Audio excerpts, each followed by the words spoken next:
for peds, it's really forming those bonds that I find meaningful, both with the kids and with the family units. And the fact that we can treat the social unit as part of the medicine too, because so much of it comes from the strength of the family unit, from their approach to medicine and how they're going to interact with their kid. So the fact that we can problem solve around those areas and that can have a long-term impact on the kid's health, I find really rewarding. Welcome to the Specialty Café, the podcast that helps you, medical students and residents, find your perfect specialty. My name is Cameron Wong, and I'm one of the hosts of the Royal College's Specialty Café podcast. I'm also one of the PGY1 internal medicine residents at the University of Alberta. I'm joined by Dr. Paul Barber here, one of the PGY4s in Pediatrics, also at the University of Alberta. And I'm here to talk about his specialty, Pediatrics.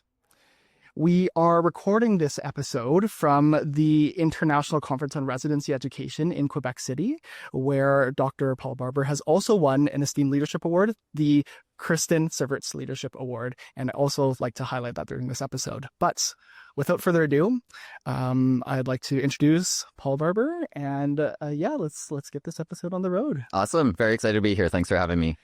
So before we start off talking about pediatrics, do you think you could tell us just a little bit about your background? So medical school, residency, your current stage? Yeah.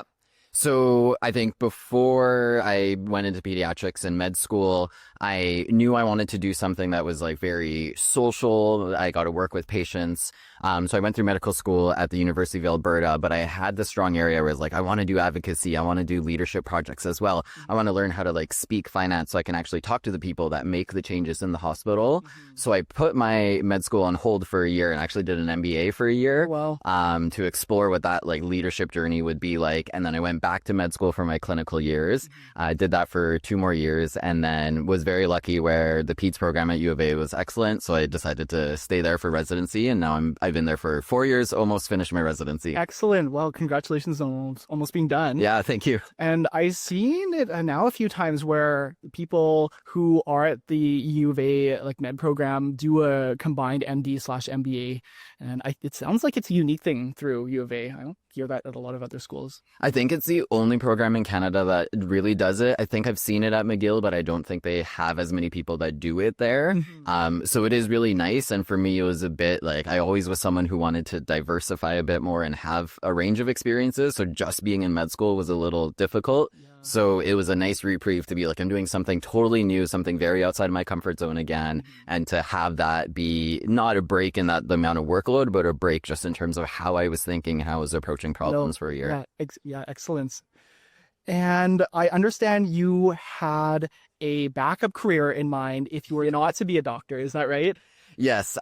So when I applied to med school, I did not have the expectation that I was going to get in. It was my first year applying, so I got lucky. But my backup plan was I had applied to do an internship at Disneyland or World for about a year. And to work there, I was a biology student, so I was trying to pitch. I was like, I could work in Animal Kingdom, like talk about the animals.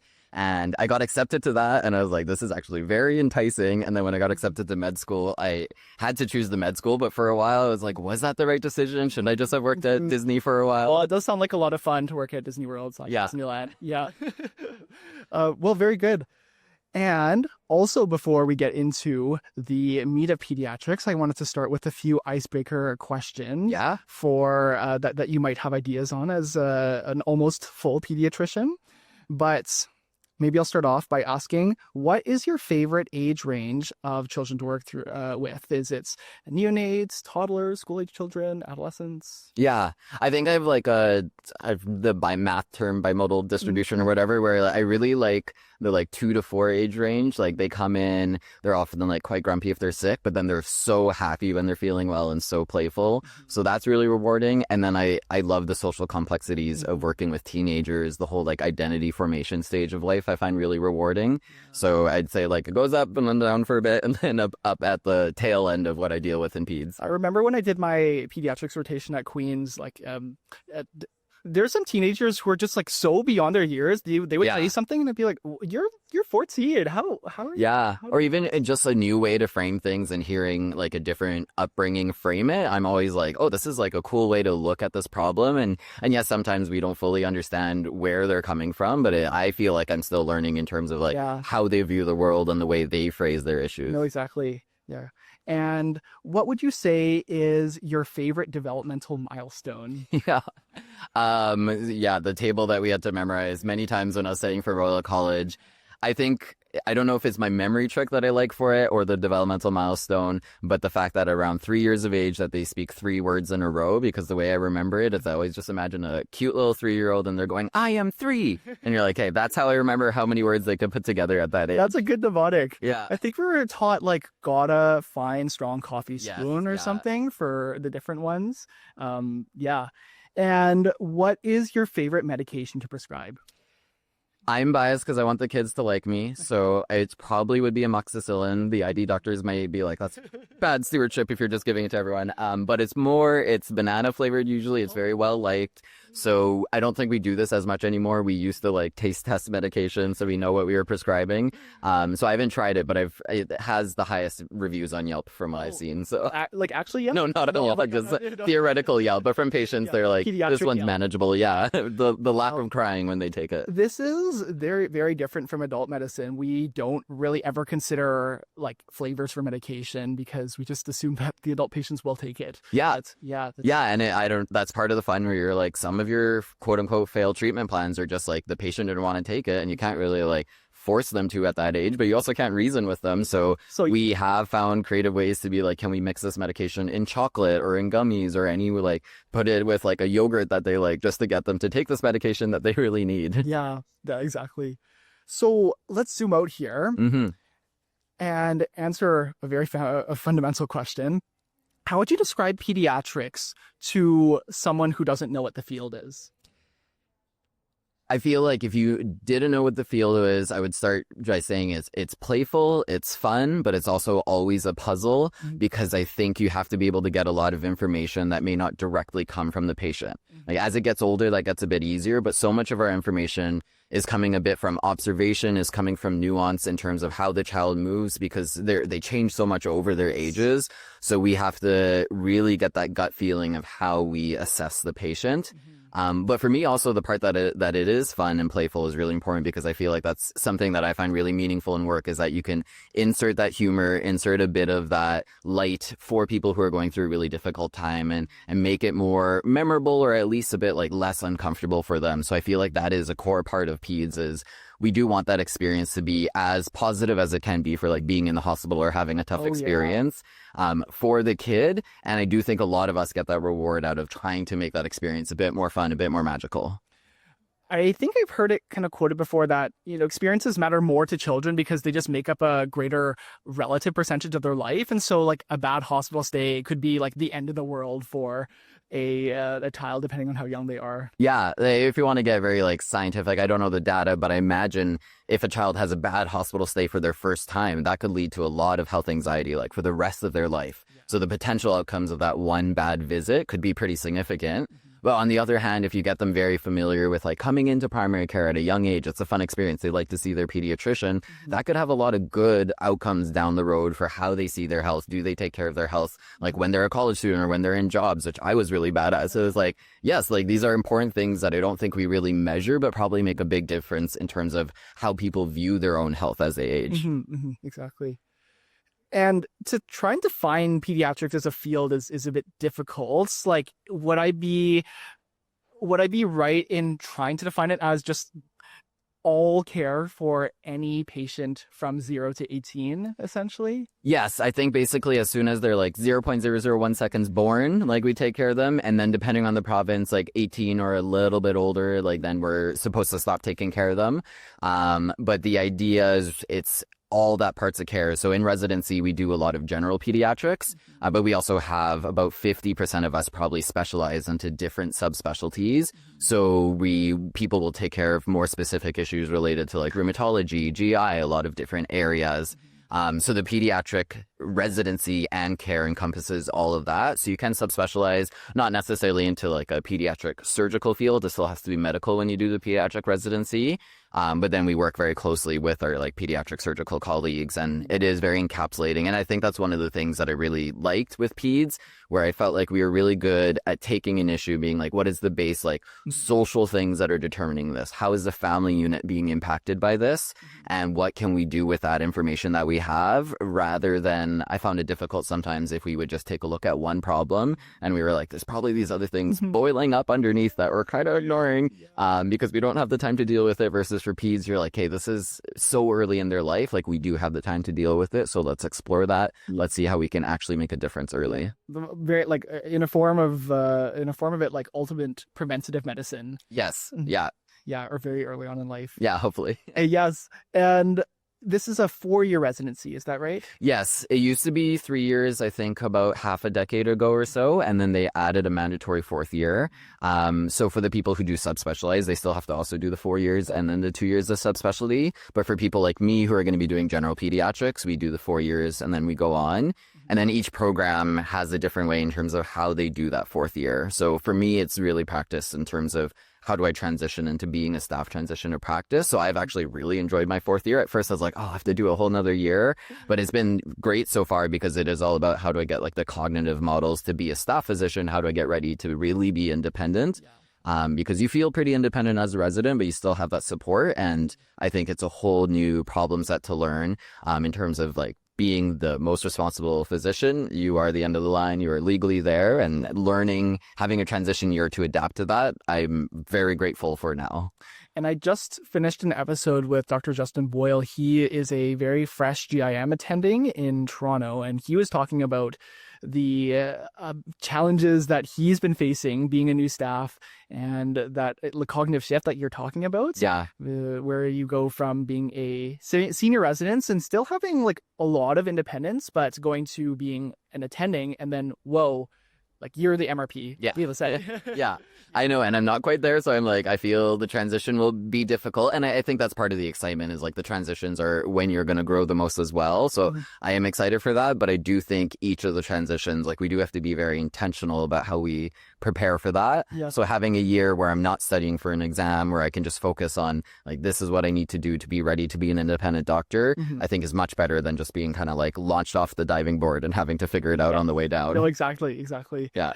And so you are choosing to do general pediatrics and complete the 4 years, but there's a number of pediatric fellowships. Is that right?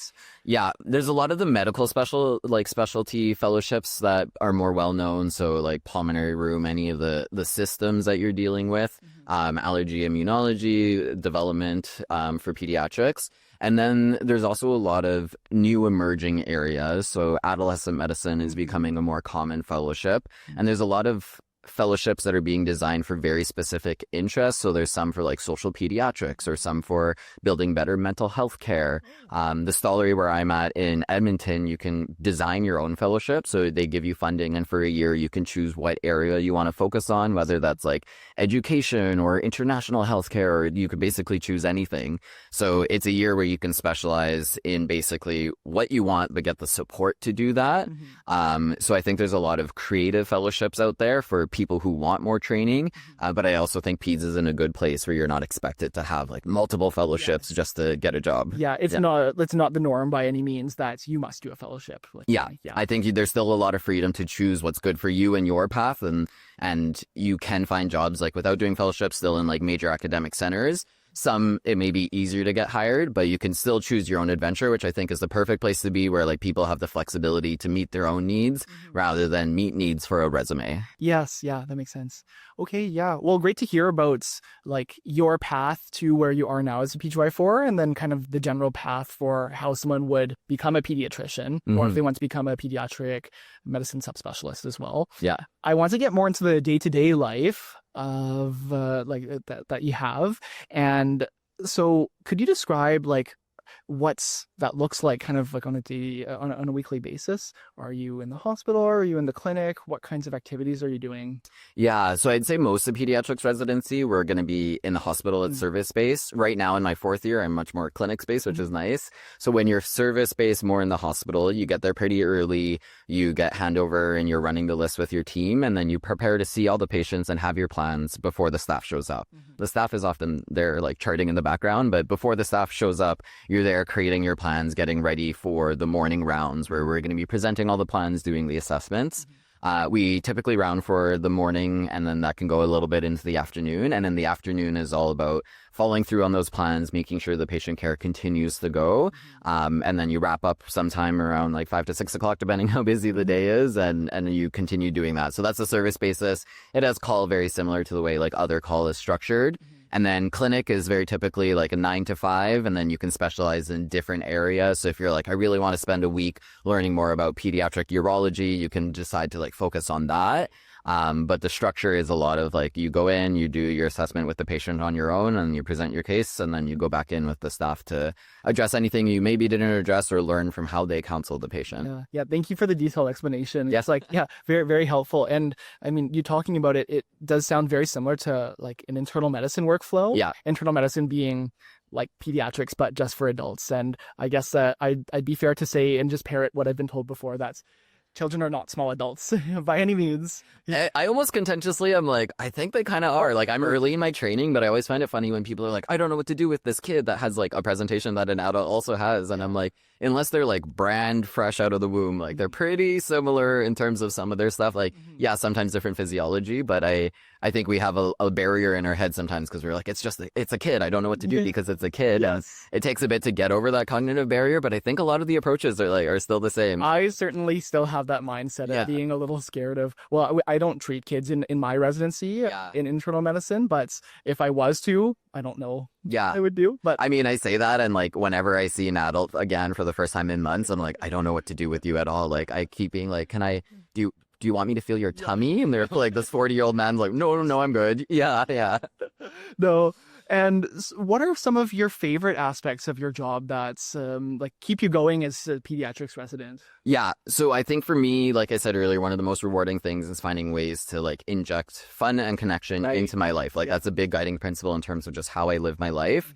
So for peds, it's really forming those bonds that I find meaningful, both with the kids and with the family units. And the fact that we can treat the social unit as part of the medicine too, because so much of it comes from the strength of the family unit, from their approach to medicine and how they're going to interact with their kid. So the fact that we can problem solve around those areas and that can have a long-term impact on the kid's health, I find really rewarding. The other part that I really like about peds, which is I think very similar to internal, is like I love the puzzle part of it. I don't need to be the first person to see the patient. I don't need to be like the person who cures the patient at the end of the day. But I love when a patient comes in undifferentiated. They're not like a slam dunk case. And you have to put in the pieces, especially the subtle clues if they're not yet speaking or like able to articulate how they're feeling, and take those pieces and put it into a shape that you think might be the right one, and then test that theory out. Like that process of fitting that puzzle together I find really rewarding. So it's both like it's fun, but it's also very intellectually stimulating, and it's always go because kids are busy,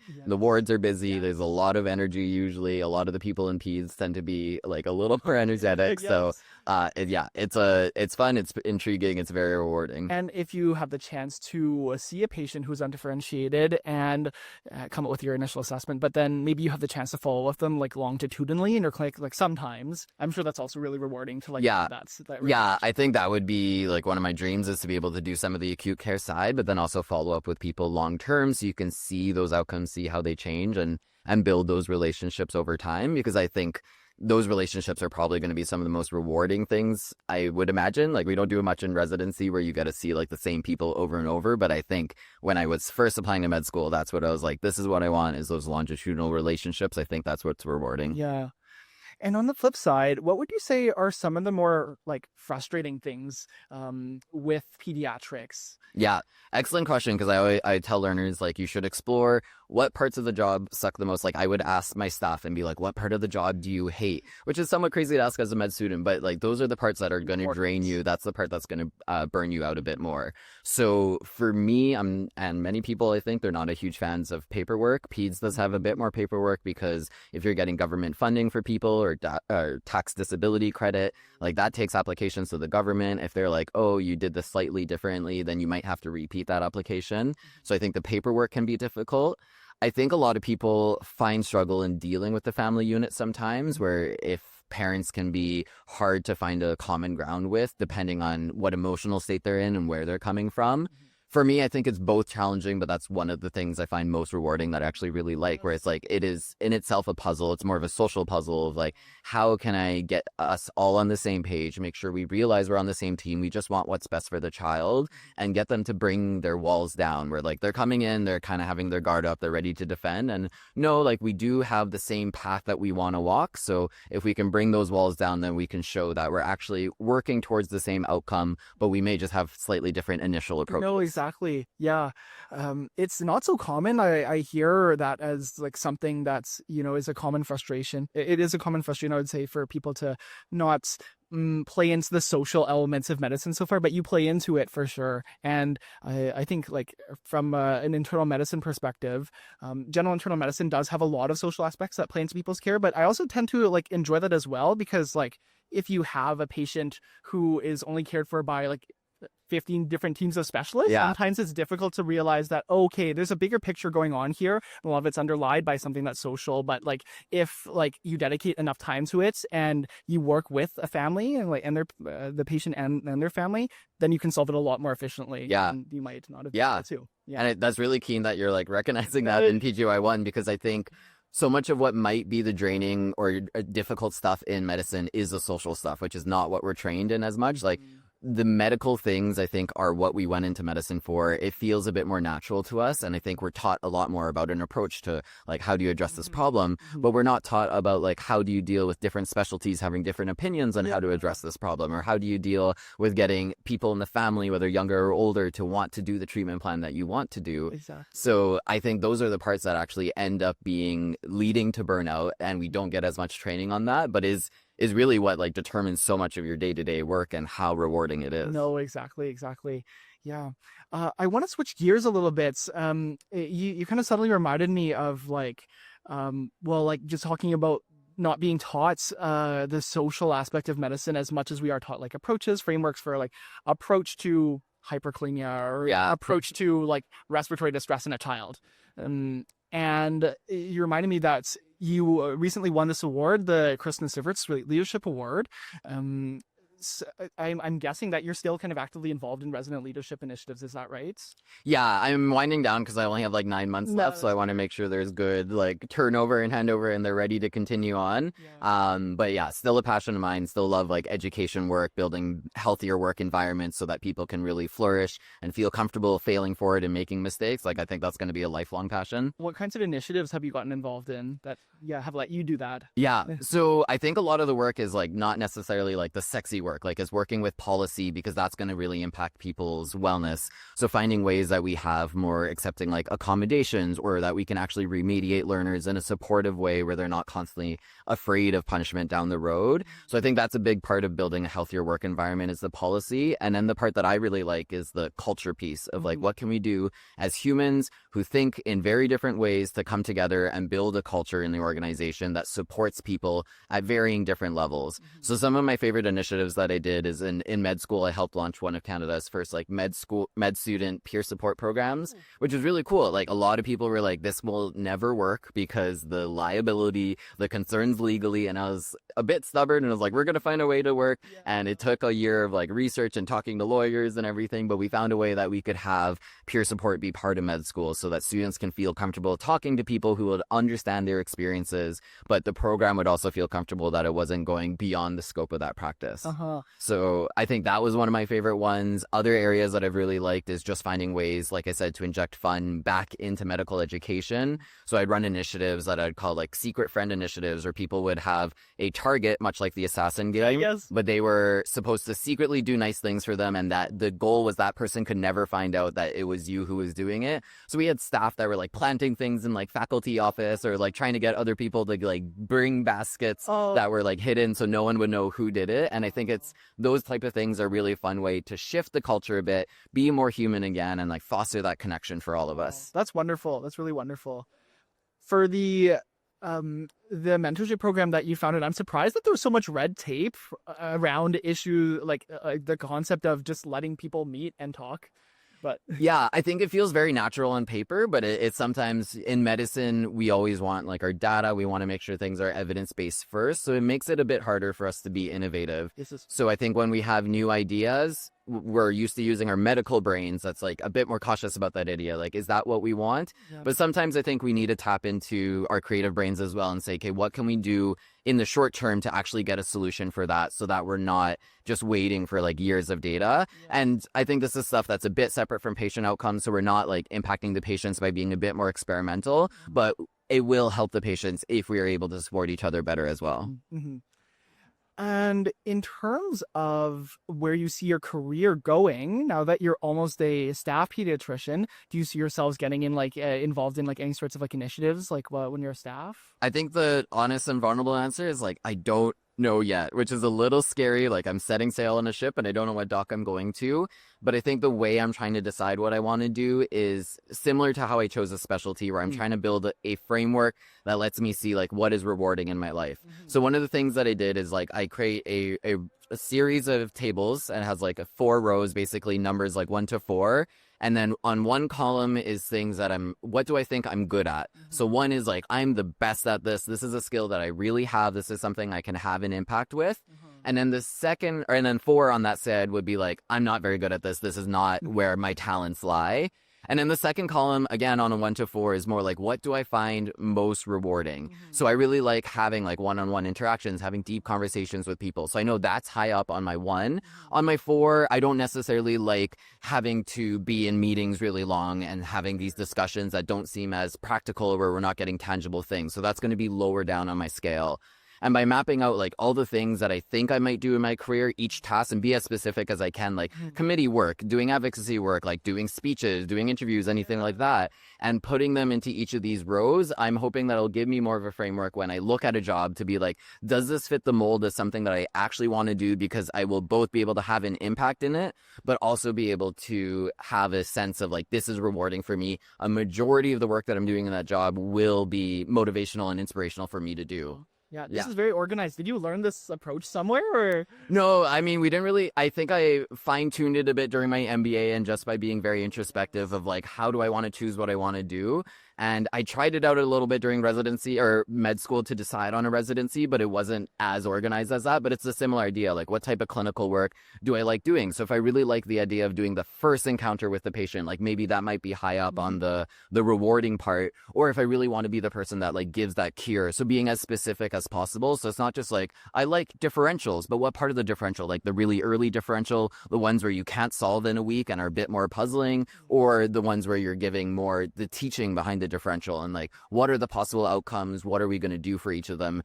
And finding those tasks, and again, like what you also think you're good at and bad at, and then using that to decide, okay, this specialty fits that a bit more because it has both tasks that I think I'm naturally good at that I like doing, but also tasks that I find intrinsically rewarding. And I think that's a lot more helpful than just this general nebulous like vibes of like, does this residency have the vibrations that I want? No, I was going to say, this is like kind of what I would have wanted to do for myself when I was choosing a residency program and being very systematic about things, but I never ended up following through with it. And, I love analytical thinking, but I wasn't quite there for med school. So this is something I've been trying to refine, and I use it to try and decide like what opportunities I want to do and what opportunities I don't, because I think a lot of medical leaders will get asked to do a lot of opportunities, and the art of saying no is something that like we all have to learn because we have finite time. We need to protect ourselves. So I use a similar thing like this like table in order to decide like, is this the type of role that I want to do? Like if you want a simpler version, I always talk about like the 3 C's of like,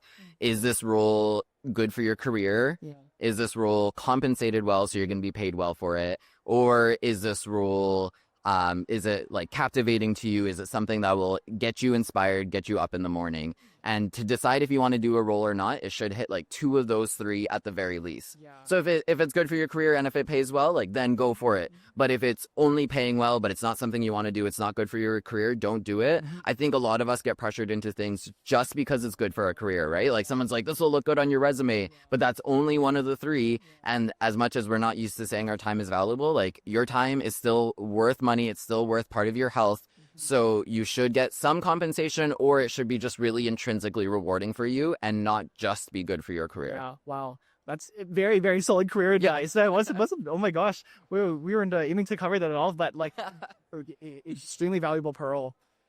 Well, I have a few more questions for you. Yeah? And just wrapping up the episode, one of which is one that I asked in a different form to the pediatric emerge doc that I interviewed a while ago.